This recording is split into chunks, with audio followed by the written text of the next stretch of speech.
Hi friends, welcome to my YouTube channel. সকল দর্শক বন্ধুদেরকে আবারও স্বাগতম জানাচ্ছি আমার ইউটিউব চ্যানেলে। আর যা নতুন বন্ধু তাদেরকে আমন্ত্রণ জানাচ্ছি চ্যানেলটি সাবস্ক্রাইব করে পাশে থাকার জন্য। Here I am requesting to my all of new viewers and friends who are just now connected through this YouTube or cooking video. Please subscribe my YouTube channel and stay connected. And if you guys are enjoy my cooking video of enough parts, so please do like and share with your near and dear ones. তো বন্ধুরা, আজকের recipe যদি কোনো অংশ আপনাদের ভালো লেগে থাকে সেক্ষেত্রে কিন্তু অনুরোধ জানাচ্ছি ভিডিওটি লাইক এবং শেয়ার করে বরাবরের মতো পাশে থাকার জন্য। আর বন্ধুরা, আজকে একটি অনেক মজাদার একটি রেসিপি নিয়ে তোমাদের সামনে পরিবেশন করতে আসলাম। এটা হবে আপনাদের সোনামণি থেকে বড়দের অনেক অনেক পছন্দের একটি recipe, easy and crispy potato বল। তো আশা করি এই ক্রিস্পি এবং খাস্তা পটেটো বলটি হবে হলো আপনাদের সোনামণিদের স্কুলের টিফিন বা বড়দের অফিসে নাস্তা হিসেবে এটা খুবই ভালোভাবে যাবে, বা হতে পারে সন্ধ্যাবেলা চায়ের স্ন্যাক্স রেসিপি। তো বন্ধুরা, আজকের রেসিপিটি তাহলে আমি শুরু করতে চাচ্ছি, আর কথা না বাড়িয়ে লেটস গেট স্টার্টেড।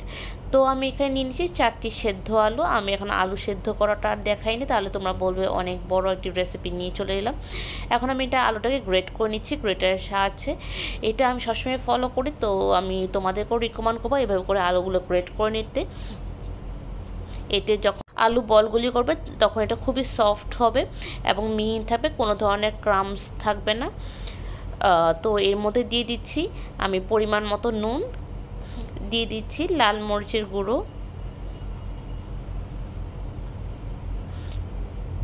দিয়ে দিচ্ছি এর মধ্যে কর্নফ্লাওয়ার,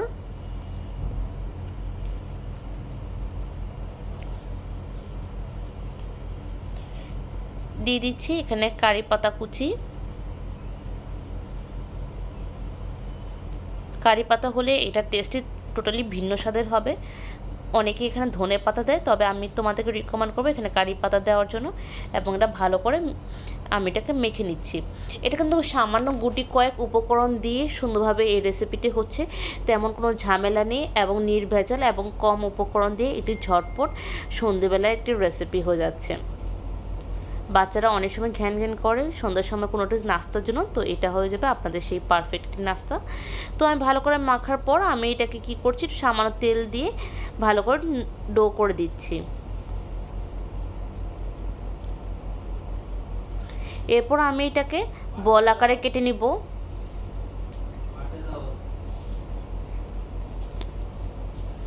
গোল গোল বল আকারে এখানে আমি করে নিচ্ছি।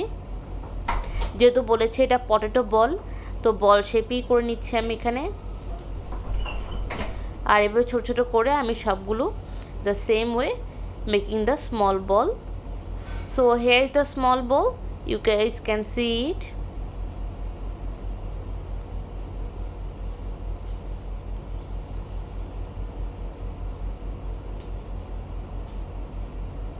এরপর চলে যাব পরবর্তী স্টেপে। আমি একটি কড়াই নিয়ে নিচ্ছি, কড়াইতে আমি পরিমাণ মতো তেল দিয়ে দিচ্ছি এবং তেলটি ভালো করে আমি গরম করে নিব। এটি চাইলে তোমরা এয়ার ফ্রায়ার করতে পারো, তো আমি সবসময় বলে থাকি যে আমি আমার সাধারণ দর্শকের জন্য আমি সবসময় তেলে ভাজাই দেখিয়ে থাকি। এখন এখানে আমি ভালো করে গরম হয়ে গেলে 1 বাই 1 করে আমি ভেজে নিব। So guys, you can see that I am dropping the balls here and I'll fry it until the color changes.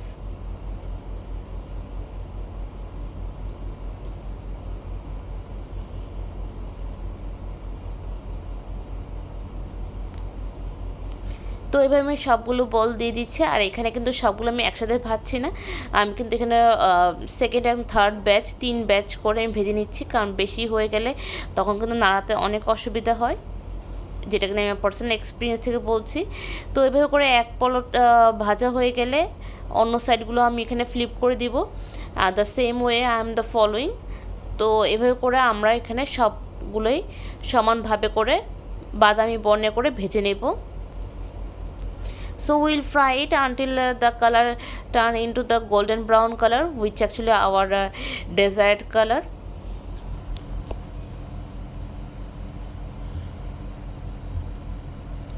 আর এই রেসিপিটি কিন্তু জাস্ট 2-3টি উপকরণ দিয়ে কিন্তু সুন্দরভাবে কিন্তু হয়ে যাচ্ছে বন্ধুরা।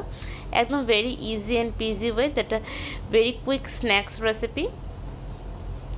আমার কিন্তু চায়ের সাথে খেতে অসম্ভব ভালো লাগে, তবে আমি এখানে আজকে পেয়ার করছি সস দিয়ে, বাট তোমরা চাইলে এখানে গ্রিন চাটনি, হারা চাটনি বা any kind of chutney which one you like it you can guys present it.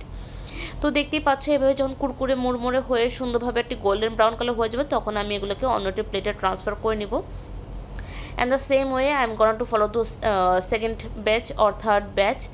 তো here you guys can see it, I am now serving it. তো সার্ভিং বলে আমি এখানে টমেটো সস দিয়ে আমি এটাকে প্রেজেন্ট করছি, বাট যেটা আমি আগেও বলেছি তুমি তোমাদের মন মতো অনুসারে চাটনি দিয়ে তোমরা এটা প্রেজেন্ট করতে পারো।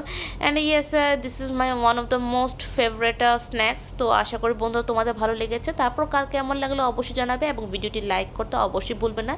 তো ফ্রেন্ডস, আজকের রেসিপিটি এতটুকু রইলো। আবার দেখাবে অন্য একটা রেসিপি নিয়ে, অন্যরকম কথোপকথন নিয়ে। ততক্ষণ পর্যন্ত সুস্থ থেকো, ভালো থেকো এই কামনা করি। Tata, bye bye and take care.